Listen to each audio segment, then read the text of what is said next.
So pour thy blessings upon us for this time of fellowship and friendship, for all that this choir means to this church family and to its outreach to many places and to many homes and hearts.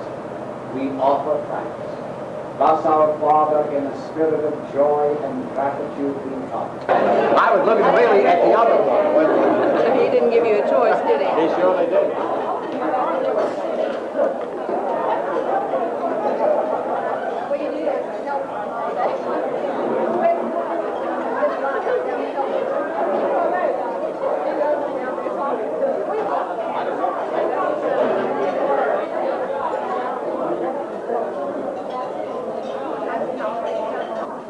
Well, judging by all the good conversation and fun that we're having, I know that the meal must have been very good and that you enjoyed it thoroughly like I did. We're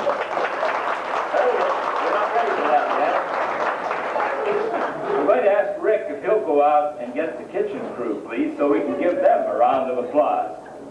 Ms. Leach and her helpers, please. They've done a fine job for us here today, and we certainly do appreciate it. They didn't want to come, but I talked to Ms. Leach about it and told her we wanted to express our thanks to them, so they're supposed to be coming. I didn't think Rick was going to have time like this.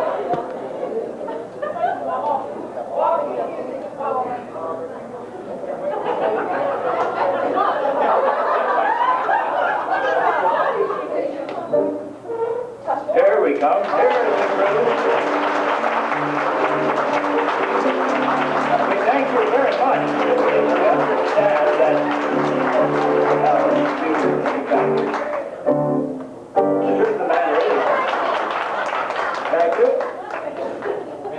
I understand that Ms. Leach had quite a time today cooking the chicken, that there was a new cooker purchased for the church, but the wiring was not adequate down here. And so she had to do it all in pans on the stove and things like that. So that was a tremendous job, and I wanted to say that while she was out here, but she didn't stay long enough, but I thought I ought to tell you anyhow. Also, I think that we ought to give a round of applause to the ladies that helped Betty set up the tables and the ladies who made the desserts. Those were very good. Will you please stand? Don't feedback, folks. Stand up. Well, Betty, I guess we just lost your credibility. You didn't have any help today. You were the one. No. You and Jan. No, Mr. Kreiner made a cake. I wanted to correct you there. It wasn't just a thing. Well, stand up, Mr. Kreiner. We want to thank you for that. Oh, he's fine. Don't point that way. He's that way. And then also, I want to say thank you to Rosa Murray and to John Hornbuckle for the beautiful flowers that we have here this evening. Those are just lovely. That arrangement there is outstanding, and all of these flowers add to our enjoyment here this evening. Let's thank them.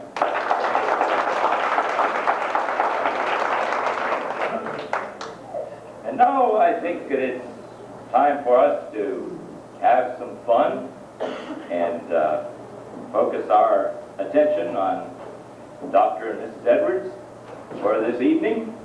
And we're going to reach into our memories and recall some things from the past that were fun and touching. And we hope to have a truly unforgettable evening here that you all can remember, and we certainly will too. And we'll work in with the fun a little sentiment here and there. Not too much, because we don't want to do that, but we can't keep away from it because you mean so much to all of us. So let's get the evening's fun going. And to get the things going, I'm going to call on Mary Elizabeth Fuller. Did you ever hear that before? But before I let her come up here, I would like to tell you a little story about her.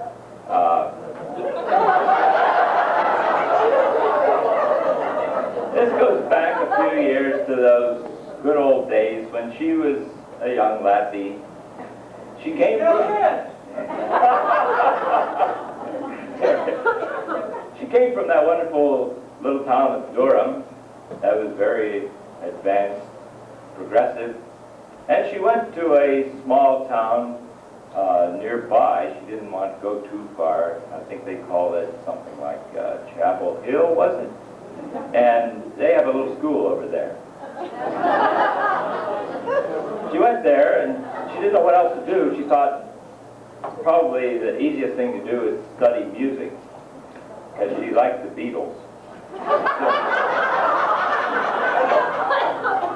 So she'd been there for a couple of weeks, and they had some concert on there, and she thought she ought to improve herself a little. She'd heard a little bit of highbrow music, but not much, and she thought she ought to learn some of this. So she joined a couple of her girlfriends, and they went off to a place they thought was called Hill Hall or something like that for a concert. And they came in, and the first number was being played, and the girls were enjoying it immensely. And Tilly said, you know, I think that's the sextet from Lucia. And Maisie and Mary Elizabeth said, don't think so. And Maisie said, I think it's Tales of Hoffman. And Betty said, no, I don't think it's that. I don't know what it is. But I see a card up there. Let me go and see. She left her contacts at home that night. So she went up and looked on the card, and she came back and smiled and said, you're both wrong. It's the refrain from Spitting.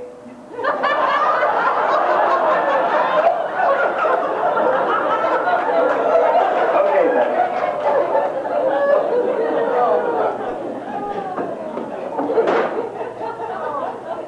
There once was a lad, a go-getter. He became a religious trendsetter. He came here to stay, and we sensed right away God made the Scots a wee bit better. 'Twas early in life that he met her, and he didn't think he would get her, but Margaret was smart. She felt in her heart God made the Scots a wee bit better. He does preach and teach without fetter, and he knows his Bible right down to the letter. But the strangest thing, he thinks he can sing.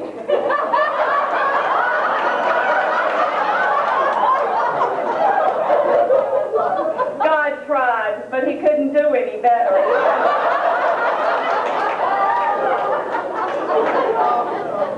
A tear in my eyes grew wetter as I wistfully ordered this sweater. For we all comprehend, we do know, my friend, God did make the Scots a wee bit better.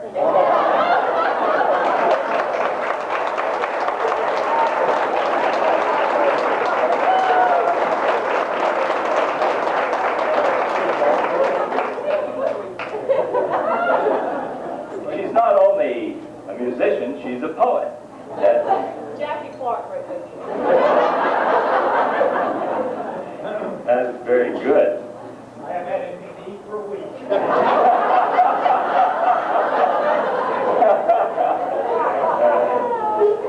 Well, God not only made them better, but according to all the stories we hear, and I haven't been over there to verify this, but I understand you made them tighter, too. Is that right, Margaret? There's a story that I heard from over there about an Englishman, an Irishman, and a Scotsman. Excuse me. Their friend, they had a common friend, that got married, Johnson.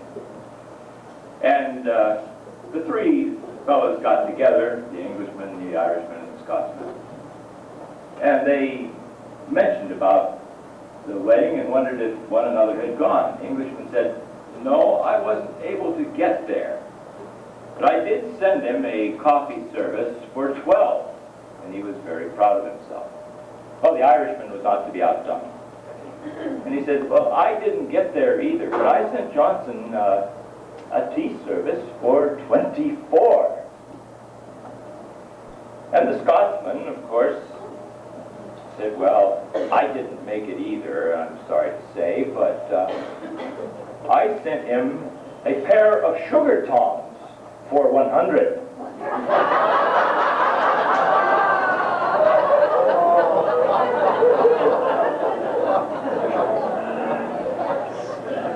Since '58, when you were new, the choir has changed, except for a few. 8 here then are here now too. They had the sense to stick with you. And here they are, the prancing Presbyterians.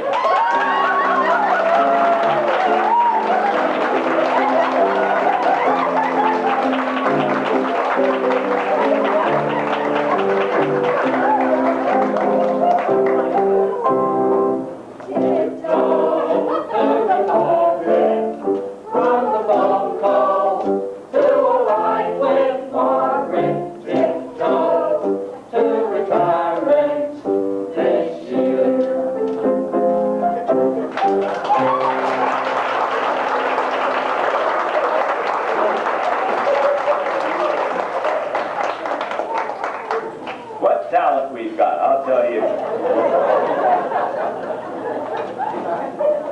Thank you all very much. We'll see more of them.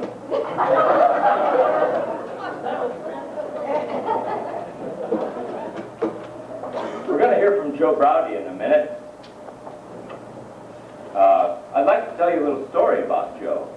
You know, Joe's a former minister, and he had to start out just like everybody else. And he started out in a little small-town church. The sanctuary was not half the size of this room. And he was a good student in seminary, and he had heard his homiletics professor say, now the only way to be a good preacher is to preach without notes. Well, Joe took that to heart, and he really worked on it. And he went to this new congregation, and his first sermon he preached without notes, and the second one without notes, and it was getting better, and he was gaining confidence. He got into his third sermon. Everything was going very well for him, and he was just on a roll, as they say. And all of a sudden, just as all of us have experienced, he drew a blank up here. And it was right in the middle of a biblical quotation. Behold, I come. And he didn't know what to say next. And this kind of threw him, and he stepped back and he tried to collect his thoughts and remember the next thing to say. He couldn't remember. And he stepped up and hit the pulpit. Behold, I come. It didn't come. He stepped back and thought, got to go. What do I do if it doesn't? And he said, I'm just going to have to jar it loose. So he threw himself at the pulpit, said, behold, I come. And with that, the pulpit went over, Joe right over the top of the pulpit, and he ended up in the lap of the lady, little old lady in the first row. You know, Joe's a gallant guy, and he got up and he patted her on the shoulder and said, oh, I am terribly, terribly sorry. And she said, that's all right, sonny boy, you warned me 3 times.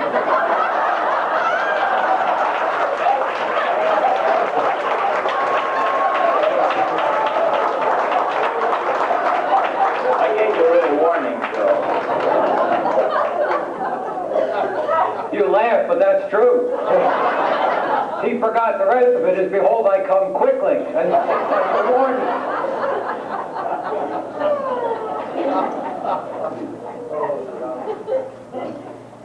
I didn't know anyone else knew that one.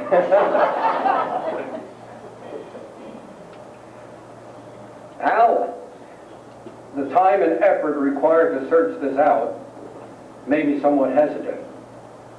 But I was advised that the church would triple my annual choir salary, which I received. And this made it feasible for me to travel to Scotland. So on the eastern coast, I went from Aberdeen to Stonehaven, and then to Inverbervie, and discovered the following about you. First of all, Al didn't like oatmeal and porridge made from it early in life, which didn't set too well with the folks there, as oatmeal, believe it or not, is a very basic food staple. Correct? He had a habit of verbally expressing his distaste for Highland purple heather, which he regarded as Scotland's colourful kudzu.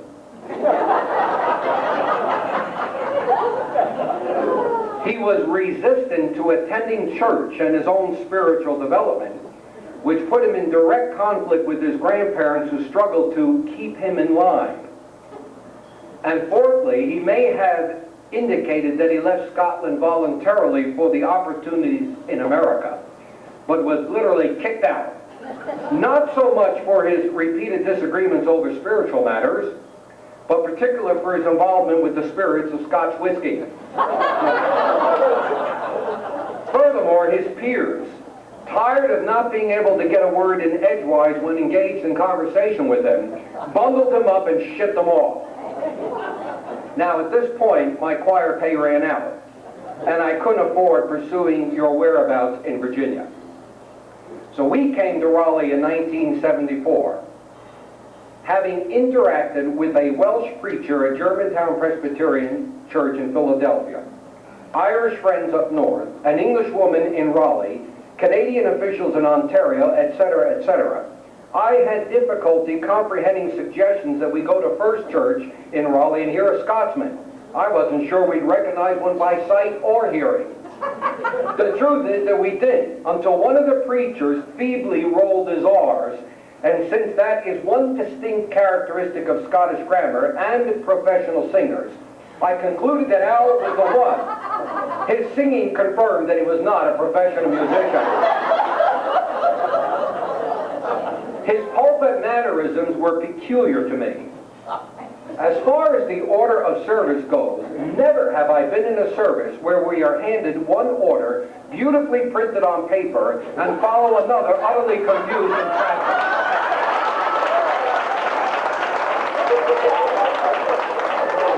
The standard question that has persisted is, what's next? Now this makes for some uneasiness among the participants.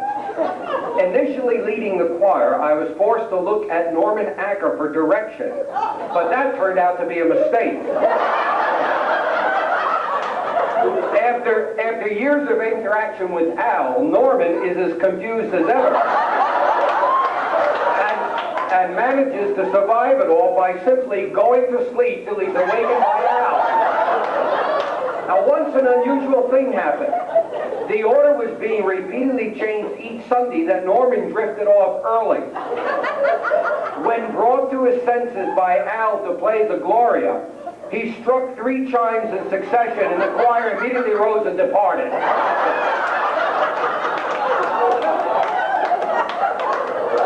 Now, at baptism times, Al has impressed upon the membership their godparents' roles, and this has left me somewhat bewildered. First of all, I cannot find any clues to the practice from either John Calvin or John Knox. And secondly, with 4 children of my own and 3 grandchildren thus far, I have no desire to assume responsibility for those whom he assigns to me. When the act of baptism occurs and the water is liberally distributed all over child, parents, and assisting elders, I feel safer being immersed. After all, I know what to expect. I never know when it's sermon time. The order is shifted repeatedly, and the running commentaries between and among preachers so prevalent, I am puzzled from the moment he speaks. I am now convinced that his methodology includes keeping folks in suspense in order to be more attentive. Fortunately, most of the time we are on TV at the second service, forcing him to end whatever he was doing at noon. Otherwise, we'd be in the service till 12:30. One time, he leaned over to me and said, "Be ready to preach next Sunday," and before I had an opportunity to consider, announced it to the congregation.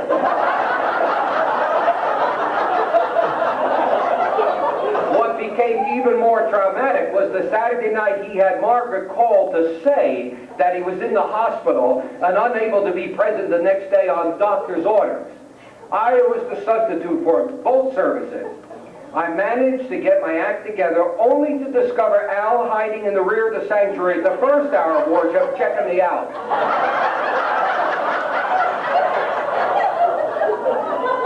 Now, since 1976, it has been an adventure for my wife and me, spiritually, emotionally, and intellectually, although Al disclaims the same.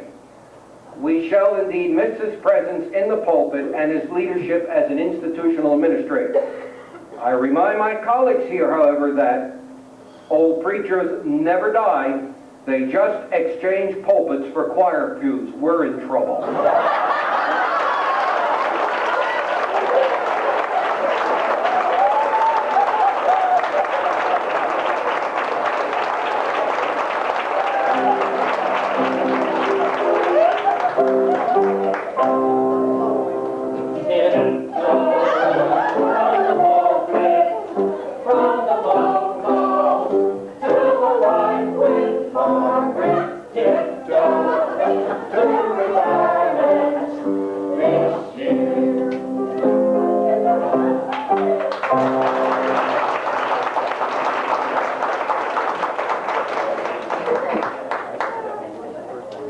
Thank you, Joe. Great. I'm going to scratch this next one. I don't think it's too good. Am I doing all right, Emily?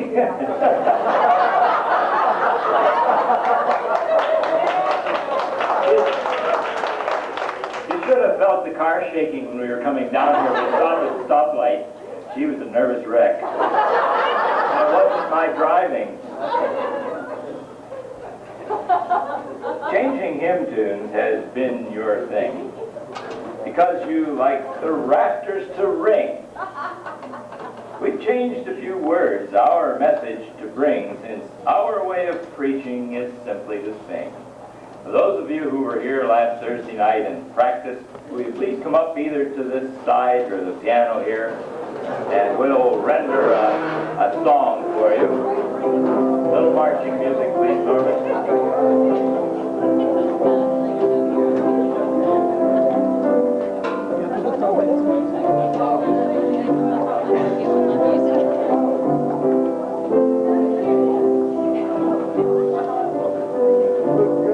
What are you trying to hide from?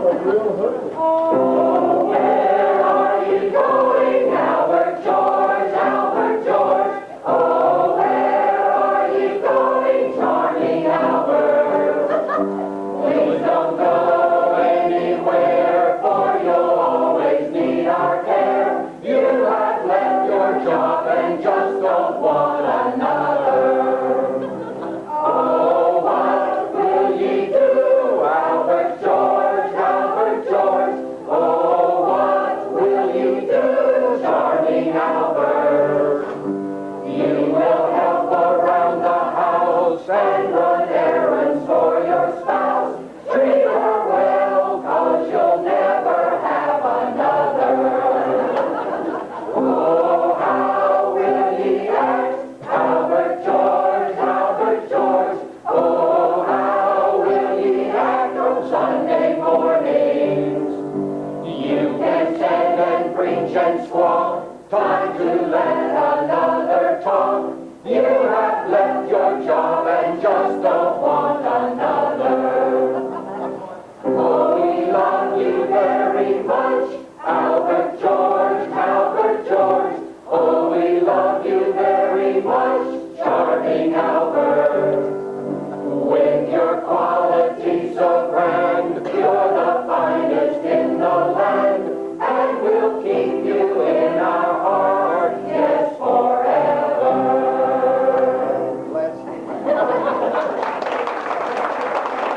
You go back.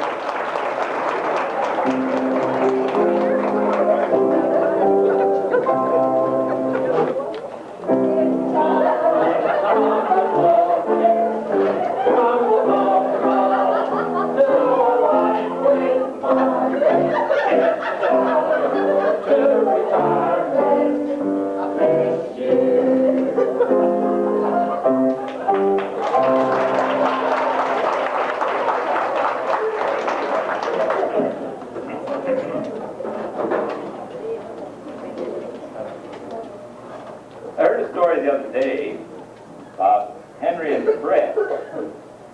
It's one of those good news, bad news stories. Henry and Fred were good friends all their lives. And Henry really loved baseball. And he loved it so much that one day in their conversation he said to Fred, You know, if they don't play baseball in heaven, I'm not sure I want to go there. And they discussed that a little bit, and they finally said, well, let's have an agreement. Whichever one goes first, come back and tell the other one whether they've got baseball. Well, Fred died first, and he went up to heaven, and Henry kept waiting to hear from him, but he didn't. And finally, one day, he was walking down the street, and he heard this voice calling to him, Fred! Henry.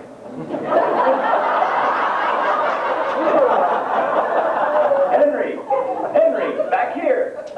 Henry stopped, and he looked around, and he couldn't see anything. He says, Henry, I'm back here. This is Fred. I don't think you can see me, but I'm here. Remember I told you I'd come back and tell you if we played baseball in heaven. The good news is we do. There is baseball in heaven, and anybody who wants to is good enough to play. And old Henry lighted up with that. And then Fred continued. Now the bad news for you is you're scheduled to pitch next Thursday.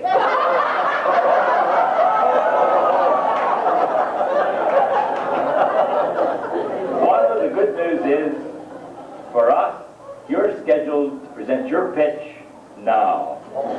And she's going to talk to us about hook, line, and sinker. I wonder what that is.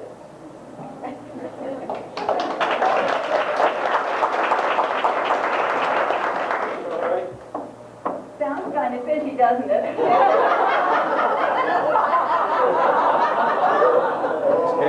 How many, I was listening to this little song. It's got a catchy tune to it. What will you do, charming Albert? What will you do? Do you ever have a song go round and round like this in your brain and you can't get away from it? You keep thinking of it? Well, anyway, let's go on to something else. I'm going to ask for a raise of hands when I ask you a certain question. This is the question. If you saw Dr. Edwards strolling down the boardwalk with a fishing hat on his head, a pole strung over his shoulder, and a great big basket swinging along, would you stop him and say, what did you catch? How many would stop him and ask him, what did he catch? Would you? Okay. Let's ask Dr. Albert to go fishing. Would the Sea of Galilee please come forward? Now,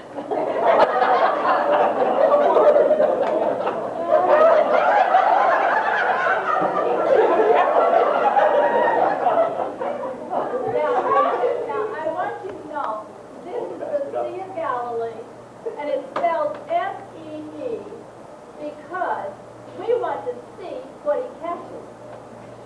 Have the fish been biting good? Oh.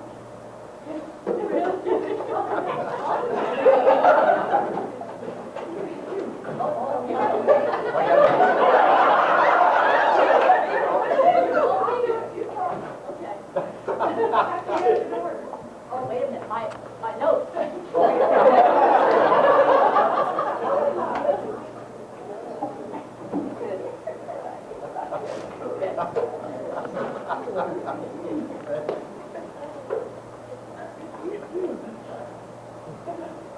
Okay, are we ready for number one?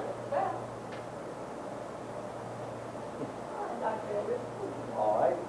did you get a bite? I'm good. There's something in there. Oh, boy. Oh! Sardine! what do you expect when you go fishing?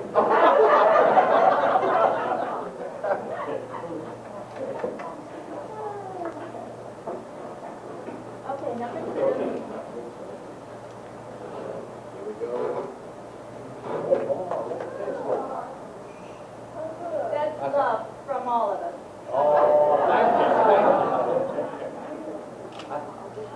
Isn't that beautiful? I wear that Sunday. Number three.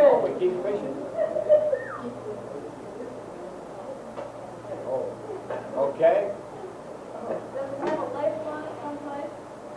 I put my glass on to see. I don't think. Huh? You see a label on it? No, it doesn't say. Well, that's a solid rock.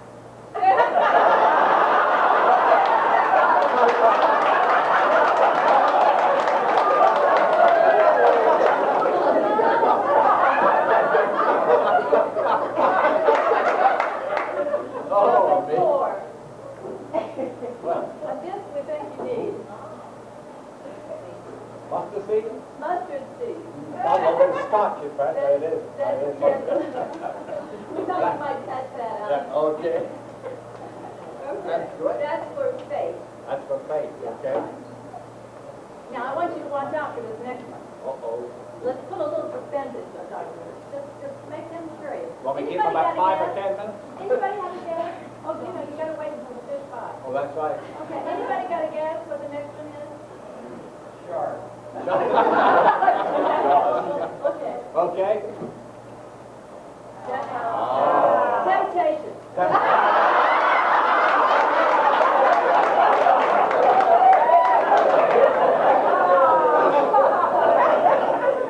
Okay, now we think that he might be able to find use for this next one. Okay. Hot dog. Yeah. Praying That's what we hands. needed.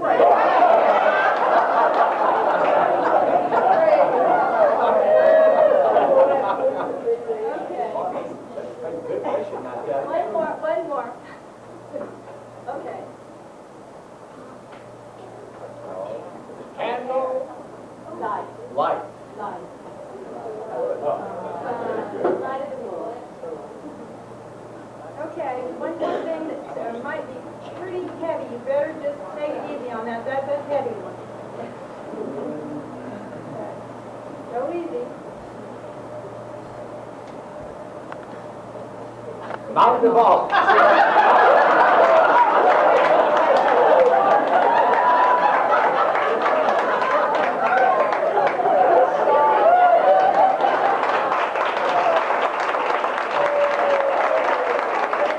You're not so good. There's more fish.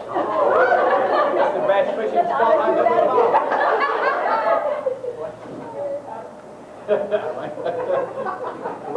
Oh, is that an onion or oh, it's bread? You need a loaf to go with those fishes. That's a good idea. There is one more, but you don't get that. We expect you to take Mrs. Edwards fishing too. So this is Mrs. Edwards. Good.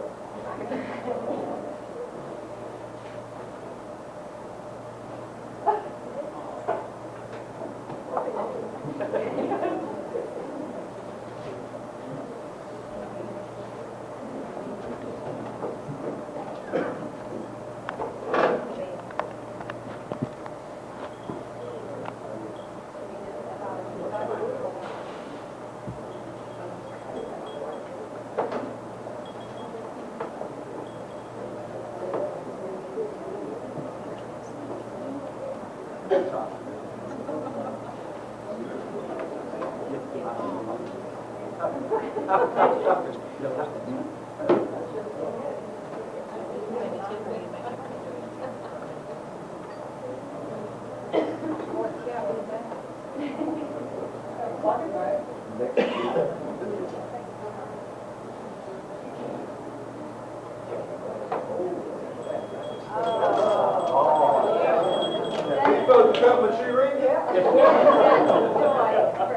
for having Dr. Edwards home with you now.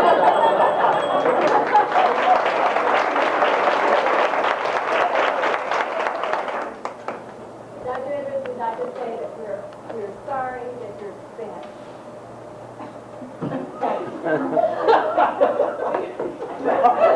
We want you to know that happy ending does mean new beginning. Now, can we all stand and sing Blessed Be the Tie that binds Dr. Edwards.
we hear from... Into the bathroom. Oh, I wondered about that.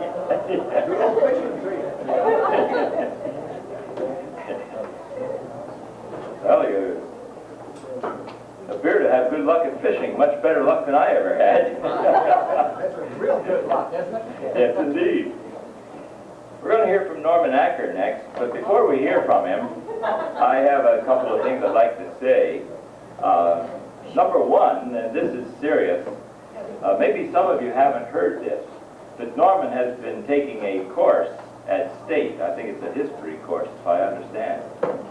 And he did very well. In fact, he finished third in his class and got an A. Of course, you wouldn't expect Acker to get anything other than an A with a last name starting with A. But we're very proud of Norman for doing that. Now, anybody who is as outstanding an organist as Norman is certainly had to work into this over a considerable period of time. And when he graduated from high school, he was trying to figure what to do, and he thought it would be fun to be an organist, because he liked that business of the feet moving around on those pedals. He was impressed with that. So he inquired how he could be an organist. And he said, well, I guess I ought to start out as an apprentice. And sure enough, that was the route. And he started out as an apprentice, back in the back, pumping the organ, you know. Back in those days, you didn't have electric motors to pump the organ. That was a couple of years ago. And so Norman would go back there and pump week after week. Well, one of his friends that had left town and came back visiting saw Norman on the street. He said, hi, Norm, how you doing? Norman said, fine. I said, you still pumping that organ? Norman says, yep, I'm still pumping that organ, and I'm getting better at it all the time. Matter of fact, I'm so good at it that we had an outstanding organist come in from Lizard Lick to play a concert, and I pumped a number that he couldn't play.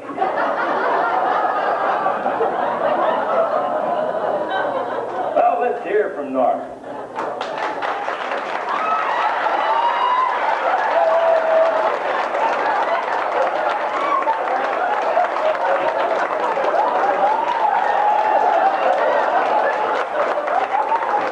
This thing working.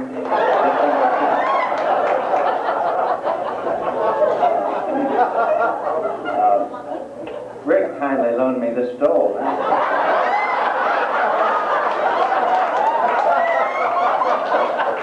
It's not as wild as some that he wears. And how do you like my Carolina blue cuffs? My friend Bill Friday over at Chapel Hill gave me those. In appreciation for all the plugs that I give Carolina over TV. He said it had two effects on the university. One is it increased the enrollment, and the second was it lowered the academic standard.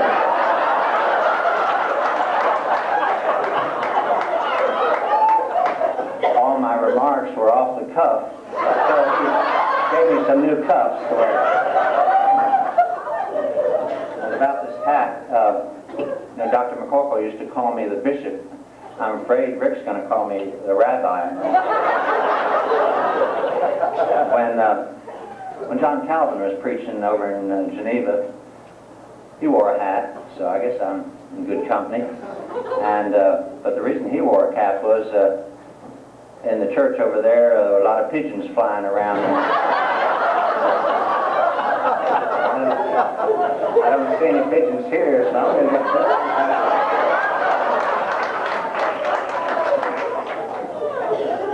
this session met a little while ago and received 3 new members into our church family.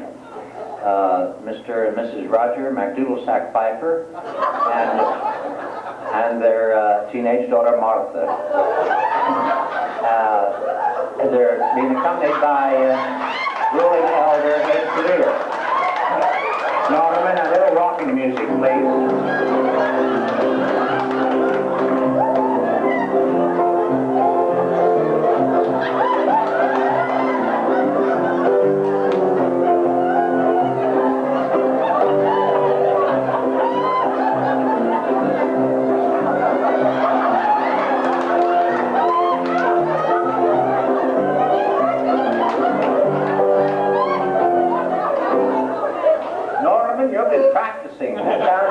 I hadn't heard that tune before. Let me see, let's spread out here a little bit. Suppose Martha and Rosemary, you get over on this side.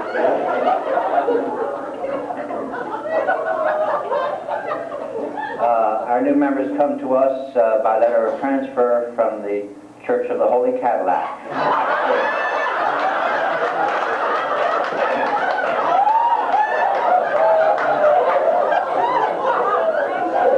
Glad we are to welcome Roger McDoodlesack Pfeiffer and his lovely wife, Rosemary McDoodlesack Pfeiffer, and their lovely daughter, teenage daughter, Martha.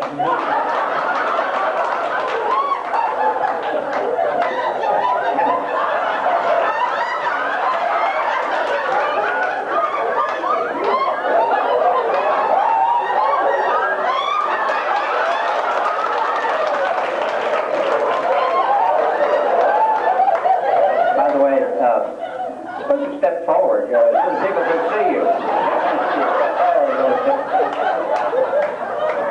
That's much better. Roger, over here on my left, is a graduate of that great university over in Chapel Hill. He is owner and manager of the Tar Heel Pest Control Company. So if your house is infested with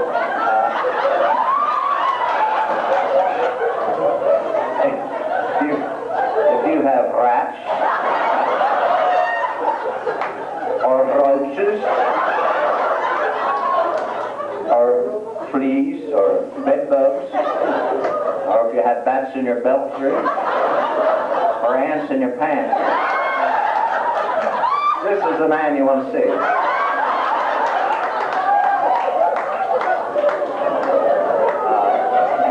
In his spare time, Roger plays golf, and tennis, poker, and Russian roulette. On my right is Rosemary. That's it, right?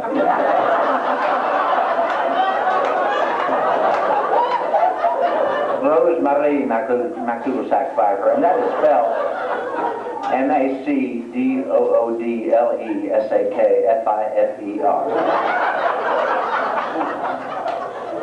Rosemary is a graduate of Bryn Mawr College in Bryn Mawr, Pennsylvania. She has a Master of Science degree in nuclear physics from Massachusetts Institute of Technology, a law degree from Harvard Law School, and a doctor's degree in computer science from Rensselaer. She is now employed as a waitress at Tony's Bar and Grill.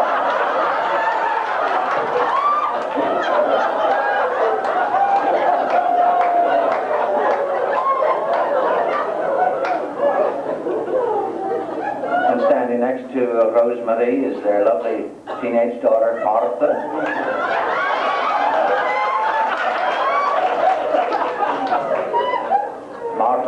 Martha has an aspiration to be a ballet dancer. And if it weren't here in church, I'd ask her to do a ballet step for us. But Martha goes to Athens Drive High School. Athens Drive High School is located on Athens Drive.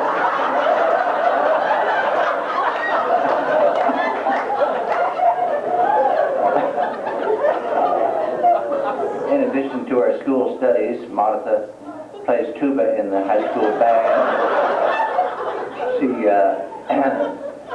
is going to a weightlifting class. And she has a black belt in karate.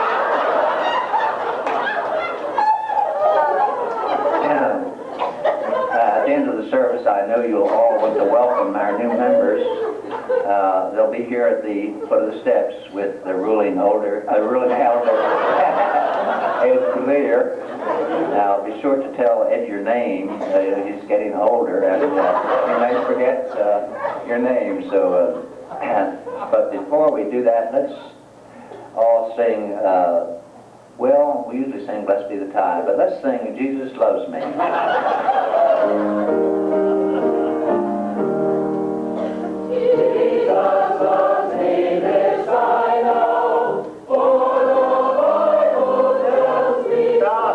Stop. You can do better than that. Sing it like you really mean it now. This time, let's do it a cappella. Norman, just give us a chord and come in on the amen.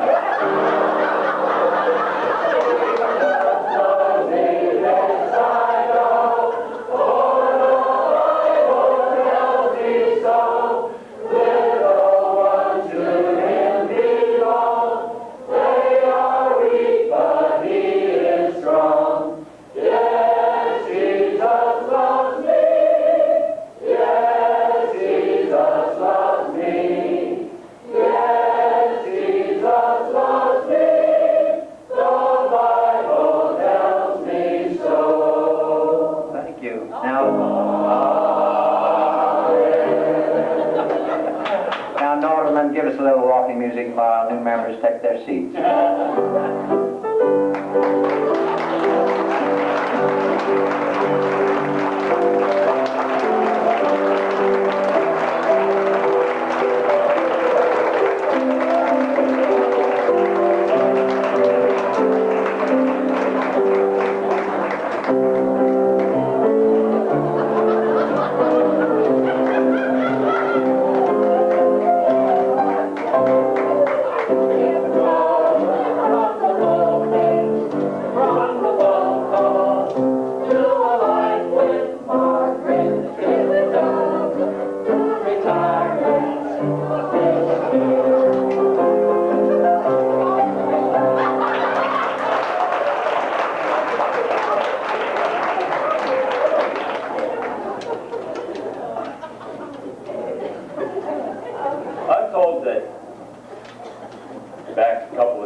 Story. And you can imagine that he could do it very well with his imagination and his way with words, and he could be very convincing in these stories, and it'd be hard to tell whether it was for real or not.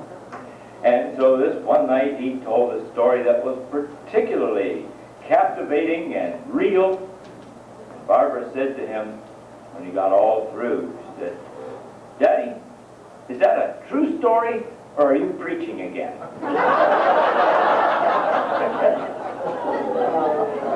You're seldom still, always on the go. There aren't many people that you don't know. So now just sit back and watch your grandchildren grow. You won't have to jump up and leave them any mo.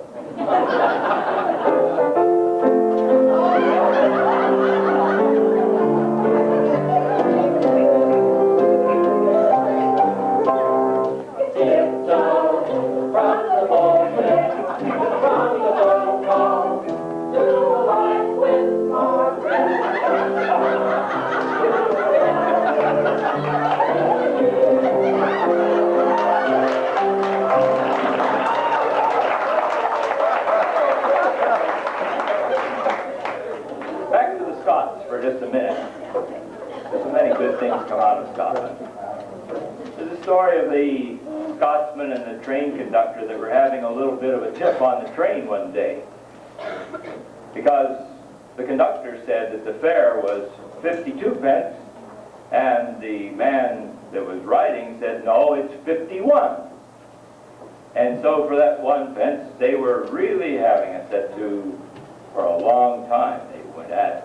And finally, the conductor got so exasperated that he reached down and grabbed a suitcase that the man had been carrying. He rushed to the door, opened it, and threw it out. Well, it happened that just at that moment, the train was crossing a bridge. And the suitcase went out and made a big splash down in the river. And the Scotsman got very uptight. And he said, "Hoot, man! It's not bad enough that you're trying to cheat me out of a pence without trying to drown me laddie too.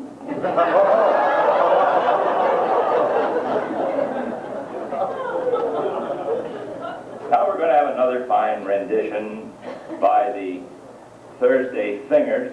We're going to sing.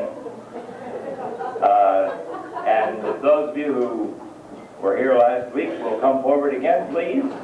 We'll sing from the white card this time, not the yellow one.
I'd like to give credit where credit is due. The poetry that I've been using tonight is not my creation. In fact, I left one out. Matter of fact, right before Norman. I'll tell you what it is afterward if you want to know. Mary Lou Presley is the author of these poems, and I'd like to give credit where credit is due. Thank you very much, Mary Lou, wherever you are. I'm going to call on Mary Lou now to say a few things, please. And I didn't write all of them. Oh, you didn't? I got them from her. No, some of yours I did, but not the others.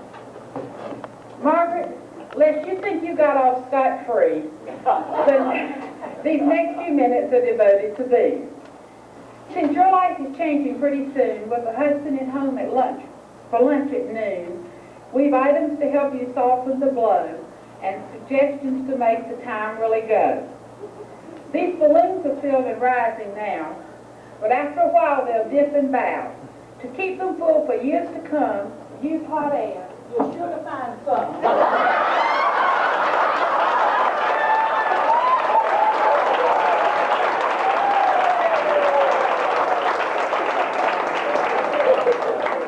We got together and racked our brains. They really suffered from stresses and strains.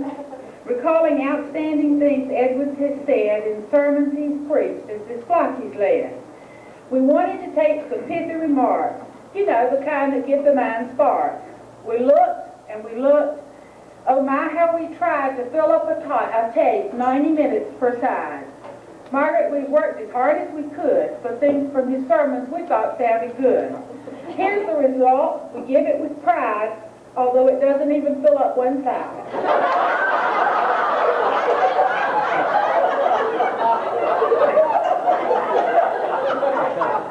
Al's most requested solos is the name of side one. Side two is good sermons Edward has done. Play them through earphones, they'll really be great. When your ears think some rest would be a great treat.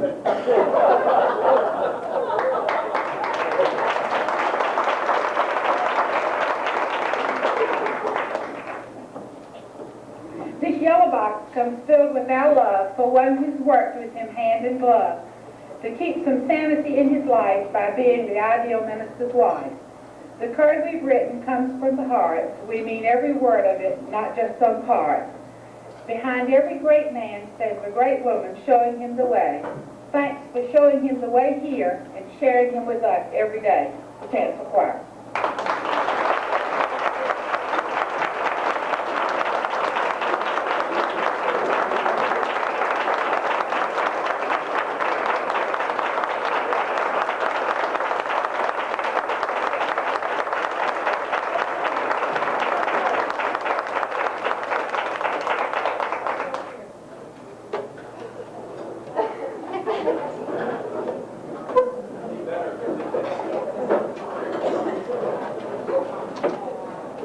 Life's the same thing, Rick. Have a good trainer. That's right. Maybe that's it. It's pretty pretty way.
Now, we don't want you all to fly away. That wasn't a hint.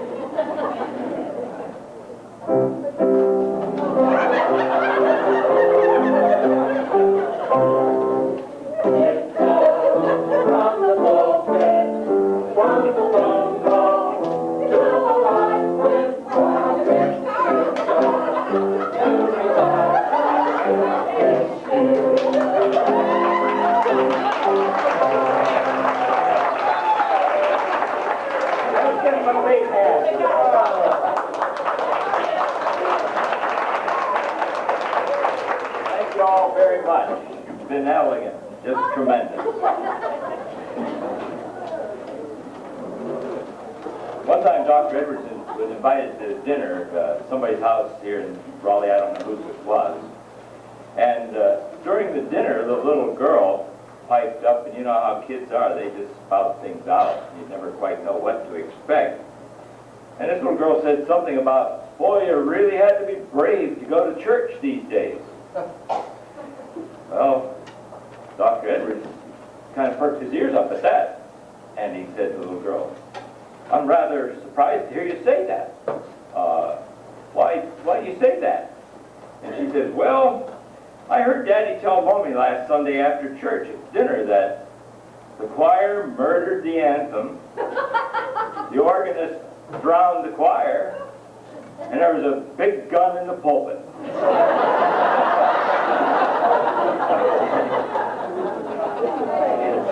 We don't try to murder the anthems very often, and usually Norman doesn't drown us out, and I'm not going to touch on the big gun in the pulpit. You like for us to sing loud and strong. You don't even care if the notes are wrong. Listen carefully to this last song. It says what we've intended all evening long. Just sing, there you are. Just take your fingers and sing.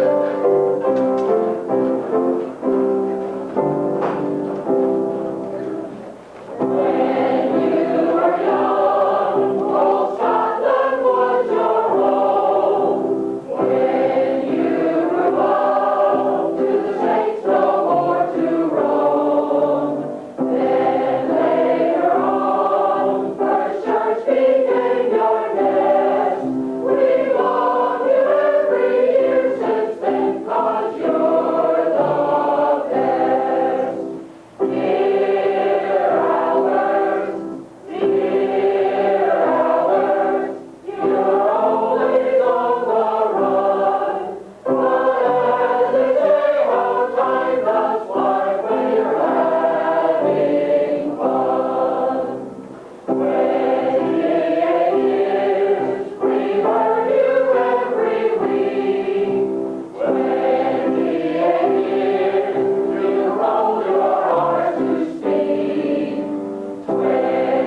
like to call on a man that we all look up to.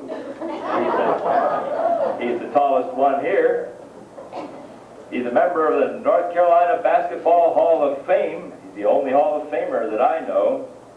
And he's a man with great ideas, as he's going to share with us now. Hilliard?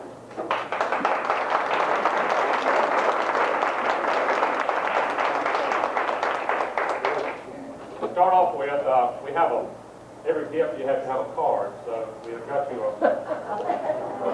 Goodness gracious. Yeah, you open the card. Oh, I tell you. That's being burned. That's the something.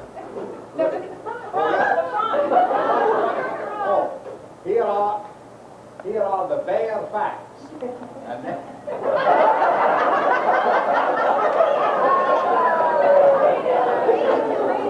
want me to read it? Oh, golly.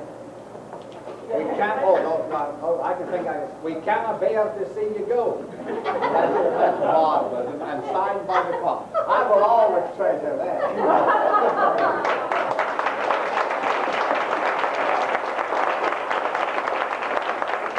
Yeah, it's elicited more response, I think, than everything was ever shown on TV. Thank you. Thank you. You what? That's why you did it that day. You just playing them out. Stand it out here. You'd love to see that. That's classic.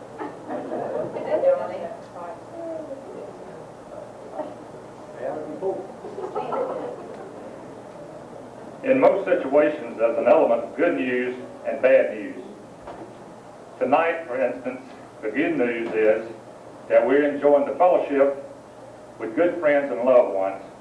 And the bad news is that we're honoring a man that we all love and admire, who is about to retire. But that brings up another element of good news and bad news. The good news is that he's retiring in good health. The bad news is for Margaret, she's got to put up with him every day, the whole time. Thinking of the topic good news and bad news reminded me of a couple of stories. During the World War II in the concentration camp in Germany, the head commandant of the prison assembled all the prisoners, got up and said, "Today we have some good news and we have some bad news. First, the good news. Says, today we get a change of clothes." Everybody, well, they really went crazy. He said, now the bad news. Ed, you change with Dave. Dave, you change with Al. You change with Rick. The doctor went in to see his patient and he says, got some good news and bad news. He said, I'll give you the good news first. He says, you only have 24 hours to live. He said, my Lord, that's the good news. What in the world is the bad news? He said, well, I was supposed to tell you yesterday.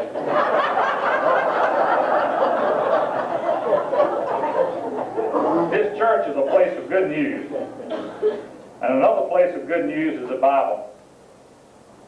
Being in the printing business, the preparation and the printing of original documents and things like the original King James Version of the Bible is always is very interesting to me.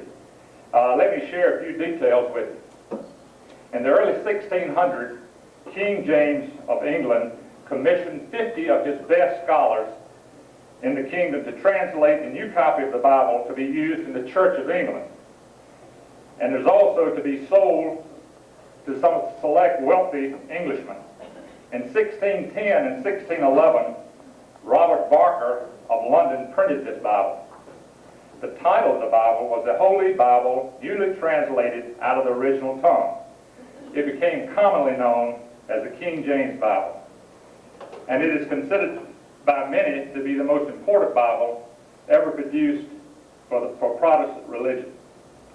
Most experts agree that there were between 800 and 1,200 of these Bibles printed in 1610 and 1611. Today, these Bibles, depending on the condition of them, are worth between $50 and $200, anywhere between $50 and $200,000 a piece. This Bible was printed on handmade 100% rag paper. And the paper had to be handmade. And they did this by taking rags and pulverizing them in water until they got the very minute fibers. Then they screened with screens. They would go through the water with the screen and get a layer of the fibers on the paper, and they would press it and leave it to dry, and that was their paper. There in this first edition of the King James Bible, there were many errors that appeared and many misspellings. The reason for, I guess, of course, still make a lot of errors, but one reason that there a lot of errors were made, that each letter had to be hand set. Every letter on a page was an individual piece of type, and they had to be put together, so therefore it was very easy to make errors. And one of the most noted errors that was made in this first, in the 1611 King James Bible was in reference in the book of Ruth, where Ruth was referred to as he. And this was corrected during the printing, and it was changed, of course, to she. The copies containing the he reference was called he Bibles, and those that after the correction was made to she were referred to as she Bibles. I guess you're wondering why the history lesson, but Dr. Edwards, if you'll come up, we have some good news and some bad news. The bad news is we do not have an original King James Version Bible for kids. But the good news is that we do have a page out of original 1611 page out of an original 1611 King James Version of the Bible. This page is from a she Bible. So it was one of the very first, but I had the corrections made of this particular Bible. The page is from the book of Acts, and it's referring to where the Jews, a few of the Jews are plotting to kill Paul. This particular piece came from the Museum of Printing History, and they purchased a damaged Bible and took it apart. Of course, they would not take a perfect Bible and take it apart, but they took this one apart because some of the pages were damaged, and they sold the pages as a money-raising project for the Museum of Printing History in Houston, Texas. There is a certificate of authenticity that attests the accuracy of this leaf, that it is a leaf from a first printing of the King James Version, King James Bible of 1611. And it is signed, the document is signed by the director of the Museum of Printing History in Houston, Texas. And it is with great pleasure and pride that on behalf of the choir, First Presbyterian Church, that we present you this framed leaf and hope you will enjoy it for years and years. Oh, I will. Thank you.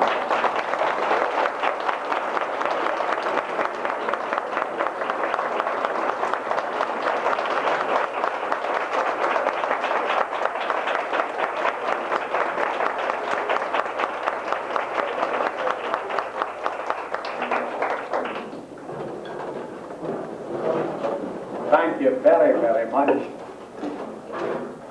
I had no idea, neither did Margaret, that such festivities were being planned. When Mary Elizabeth simply invited me to come, she said, "You and Margaret come and eat with us." And so this has turned into a very, very festive evening. And let me thank you right at the beginning, not only for you, but for your thoughtfulness in inviting Barbara and our 3 grandchildren, the 4 of whom we treasure very, very, very much. And by your kindness to have them share with us in this evening means more than ever you will know. Let me also thank you for presenting Margaret such a beautiful gift. That Beamberg is one that will be treasured as long as we are living. I think oftentimes one of the disappointments in a minister's life is that so oftentimes what credit is given to him, and the one who more than often deserves it is his wife, and she's sort of omitted and forgotten. And Margaret, of course, being the real shy one in the family, just a wee bit less shy than I am. We agreed at the very beginning, the minister, I would tend to things in church and she would tend to the things at home. And I'm convinced she's done a better job at home than I have ever done in church. But I just thank you for your gracious generosity unto her as well as to myself tonight. And I just can't get over it. I've said before that no church has a choir as loyal as this one. Time and time again, Margaret reminds me that most church musicians long ago would have knocked my head off, or else would have retired. She marveled at Mr. Kreiner's patience, wondered that Norman has ever stayed with us, because she knew Norman had many, many offers to play the organ elsewhere. Now you know that if you lack a preacher, if Rick's gone, you know, you can go back and forth. But they really aren't. You know, I share with other ministers what goes on here, and they're amazed, you know, that you put up with me. And your loyalty, you know, is a year-round loyalty. I don't know whether you realize what an amazing thing that is. Most choirs, you know, take the summer off or at least have a couple of months on vacation. You never do. I don't know how we'd ever do if you did. You wouldn't let us. No, I wouldn't let you. No. But, you know, sometimes what you want and what you get isn't always so. But I know you've been here a long time. This has been a marvelous and a wonderful relationship for me. And you'll never know how much you have added and made possible the joys that we have known here. Your support in the services is just beyond my words to appreciate and to describe. I heard the other day this blind man, who went into Hudson Milk with his seeing eye dog. And he walked to the middle of the store and he picked the dog up by the tail and he swung it round his head, round his head, round his head. And the manager came up and said, "Hey, what are you doing?" He said, "I'm just looking around."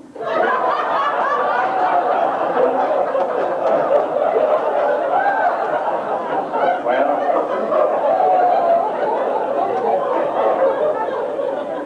I can honestly say, and more so than ever before, that I'm looking around tonight at some of the best people I will ever know, and looking at so many of the people who have helped make so marvelously enjoyable our 28 years here. Never will I be able to thank you, but always, always, I'll be grateful to God for you, and I mean it.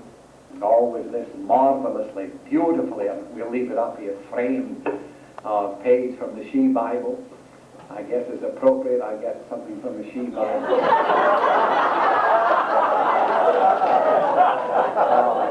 And Margaret's treasured gift, and then of course everything that came in the fishing basket, just all the joys you brought me and brought us, for all of that. Thank you.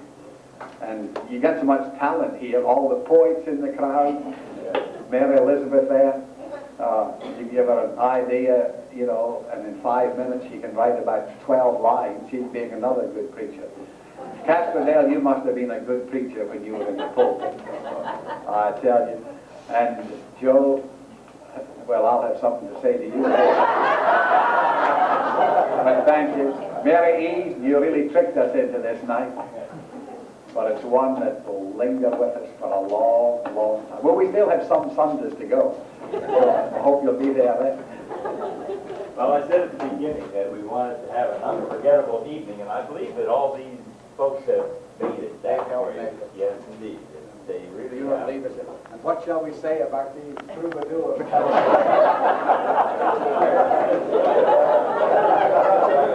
Don't forget Martin Luther King. We have one more song that we're going to sing for you, and then Rick will lead us into benediction when we finish singing.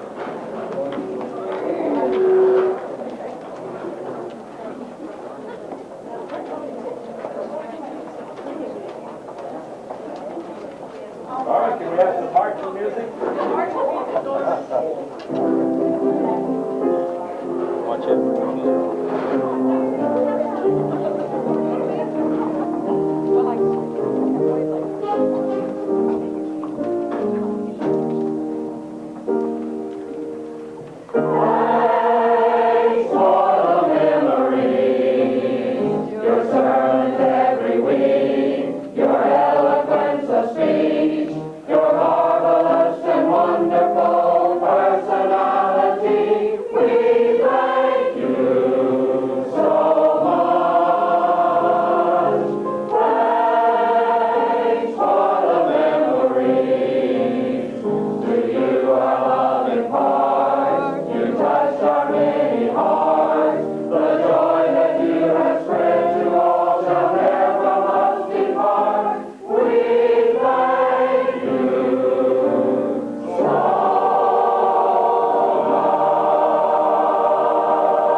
Almighty God, our gracious Heavenly Father, Thou who art the Lord of the past, Thou who by Thy providence and love hast given us good food, for the flowers, for the songs that have been sung, for the memories that have been shared, for the grace that has been made real in our midst, for laughter and for tears, and for the hopes we have.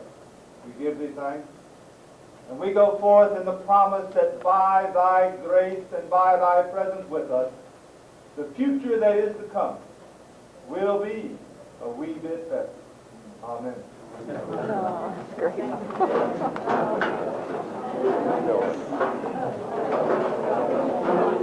Oh,